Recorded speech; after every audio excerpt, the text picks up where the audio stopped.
The album title, I needed it to reflect where I'm at in my life right now, and I feel like you can just live and just kind of go along and plod along, or you can feel alive and grasp what's going on in your everyday being and making sure that you're taking every opportunity as it comes. So yeah, I feel like the image on the album cover too is very fearless, you know, no makeup, no hair, just me. I wanted people to really see that. Making this album was so different from the last one. I had 7 years to write the last album and a lot of time to get things wrong because no one was watching me and making notes and tweeting and writing blogs, and you know, there wasn't any anticipation as so much there is now. But this album was completely different. I had to make sure that everybody I went in with would bring out the best in me and not waste any time. We had 5 weeks in the studio and that was it. Between doing The Voice, being on tour, writing a book, it was the most different experience as it was before and it was crazy, but I feel like I'm someone that works well under pressure, and having the opportunity to go in with Darkchild, Dr. Luke, Claude Kelly, Ollie and Josh, Brandy, Big Sean, Dizzy Rascal, I feel very much like I pulled it together, and everyone that represented on the album has made it even more special. 3 songs that I feel represent this album the most: Daydreaming, Alive, and Thunder. Daydreaming for me represents the 90s influence, the Whitney, the Prince, the throwback to what I was listening to growing up. Alive, the lyric, you know, we're flying free like birds in the sky because we're alive. That's exactly what the album's about. You know, when people finish listening to the album, I want them to feel like they can go for that job that they didn't think they could. They want to tell that person that they love them, that they never did. I want people to live for the moment. And then Thunder, I just feel like vocally it represents where I wanted the album to go. I didn't want to apologise for the vocals that I have. I didn't want to be the pop girl that just sings the songs that are easy for everyone to sing along to. I want there to be an element of like, okay, yeah, she can sing. The Brandy duet was a dream. It was on my dream list, and I had the honour of meeting Brandy and working with her at the Clive Davis pre-Grammy party, where myself, Monica and Brandy were doing a Diana Ross tribute. Obviously, sadly, that night Whitney passed, so we never performed, but I was able to still kind of maintain a friendship with Brandy and Monica, and we spoke a lot, and I always said I'd love to work with you, and she was very much interested in doing it. And I wrote Conquer the World and was like, this would be an amazing duet with Brandy. So Claude and myself were like, just text her. And that's what I did. I just texted her saying, I didn't say what the song was called, I didn't send her the song straight away. I just said, I have a song that I think you could make gold dust, so I'd love for you to just take the time to listen to it. And she said, of course. And she recorded it, and when I got sent it, I was getting my hair cut, a little shape up in the barbers, and I started crying, boy. Yeah, it was a lot. She's Brandy. She's amazing. That's the toughest thing, you know, to try and stay current, but also make music that you feel, not just music that you hear. I think it's honestly just being super confident, and I really do think that if you make yourself believe that it's great, you can make other people think that it's great, as long as it is great.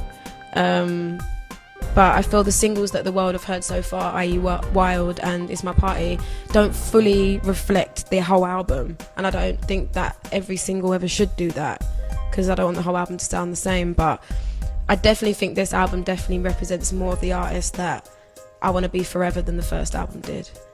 Last week I was in LA. I recorded a duet with Mary J. Blige and a Christmas album. It was very weird recording a Christmas song in summer.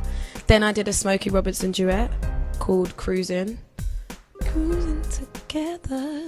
And then we did a week with Pharrell, and I wrote some songs with Pharrell. That was amazing. It kind of is. It's more so for the American version of this album. They don't feel it's finished yet. I always want to be honest. So the album in America isn't going out at the same time everywhere else in the world. I have no idea. It's not my decision. Sadly, I wish I had the power, but if it was up to me, the whole world would be getting the album at the same time. But they don't feel it's ready. So and then we went to Sydney in the same week, and we did X Factor. Yeah, it's non-stop basically. Like even today I'll be doing these interviews, then we have the Mobos, then GQ. Tomorrow I'm doing a breakfast show, and then we do Strictly Come Dancing in the evening. It's crazy, but it's great. Like, thank God it's happening again, and I'm getting a second chance, because it doesn't happen to everyone. People still think that I'm just a big Miley Cyrus fan, but I did shave my head for charity. I've never thought about the haircut or my head shape, or whether I have a dolphin's face in the back of my neck. Purely just why I wanted to do it. Today is the same as yesterday, and a month ago, and 6 months ago, and a year ago. I didn't care about what it looked like. I don't care what people think about what I look like. It's about raising money for kids that needed it. I used to be that kid that needed a new ECG machine to know what was going on with my heart. So when I met kids that their dying wish was to meet me, like, no one can understand how much inspiration that gives me. And for me to lose my hair, it's gonna grow back, it already is. It's nothing, you know. This year the Red Comic Relief raised just over 100 million, the most they've ever raised, because I feel like a new audience was brought in that maybe didn't know about Red Nose Day anymore, you know. So I don't know, I'm very honoured to be able to do things like that, because that's exactly what I live for. I haven't actually heard much of the Gaga material.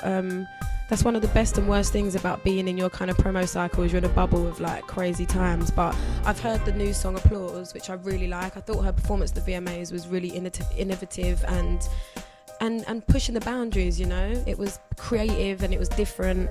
I think Gaga's Gaga. You know, I think there are certain artists that fall under olives. I always say this, like, I think I'm probably one of those artists. You either love or you hate it. And I'm somebody that really appreciates her eccentricity. I had to say that slowly because I knew I was going to say it wrong. Yeah, there are moments where I go, really? But there are moments where I go, wow. And I think, you know, that you have to take the risk to do it. You can't just imagine it and then not do it. If I could be in a super group with 2 other females who are in the charts right now, oh man. Okay, if it could be anybody, it'd be Kim Burrell and Jasmine Sullivan.